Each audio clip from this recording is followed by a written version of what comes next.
അസ്സലാമു അലൈക്കും വറഹ്മത്തുള്ളാ. 4-5 ദിവസങ്ങൾക്ക് മുമ്പാണ് ഹജ്ജ് കഴിഞ്ഞുകൊണ്ട് ഞങ്ങളുടെ പ്രിയപ്പെട്ട ദർസിലെ വയക്കാട് മർക്കസുൽ ഉലമാ ദർസിൻ്റെ പ്രിയപ്പെട്ട മുദരിസായ വലിയുദ്ദീൻ ഫൈദി ഉസ്താദ് ഹജ്ജ് കഴിഞ്ഞ് തിരിച്ചെത്തിയത്.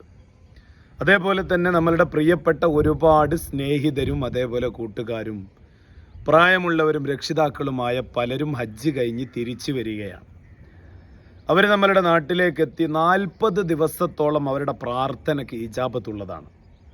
തീർച്ചയായും നമ്മൾ ചെയ്യേണ്ട ഒരു കാര്യം അവരോട് ദുആ വസിയത്ത് നടത്തുക എന്നുള്ളത് വലിയ ഒരു കാര്യം തന്നെയാണ്.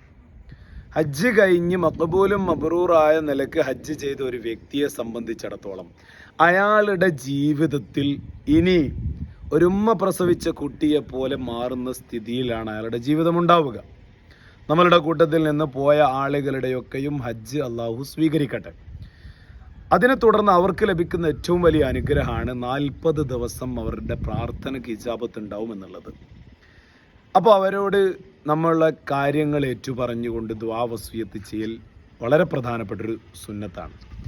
അവർ ഹജ്ജ് കഴിഞ്ഞ് വന്നാൽ അവരെ സ്വീകരിക്കുകയും അതേപോലെ നമ്മളും ഒന്ന് ആഗ്രഹിക്കുക, ഈ വിശുദ്ധമായ മണ്ണിലേക്ക് മക്കയുടെയും മദീനയുടെയും സുന്ദരമായ ഭൂമിയിലേക്കൊന്ന് സഞ്ചരിക്കാൻ, അവിടെ ജീവിച്ചു തീർത്ത മുത്തു റസൂലുള്ളാഹി സ്വല്ലല്ലാഹു അലൈഹി വസല്ലമ തങ്ങളുടെ ആ സുന്ദരമായ ജീവിതത്തിൻ്റെ ബാക്കി പത്രങ്ങളൊന്ന് കാണാൻ, ആ മനോഹരമായ കഅബയൊന്ന് മുത്തം വെക്കാൻ, ഹജറുൽ അസ്വദ് ഒന്ന് തൊടാൻ, അതിനെയൊന്ന് മുത്തം വെക്കാൻ, അതേപോലെ മദീനയിൽ ഹബീബിൻ്റെ റൗള ഒന്ന് സിയാറത്ത് ചെയ്യാനൊക്കെ നമ്മൾ ആഗ്രഹിക്കണം.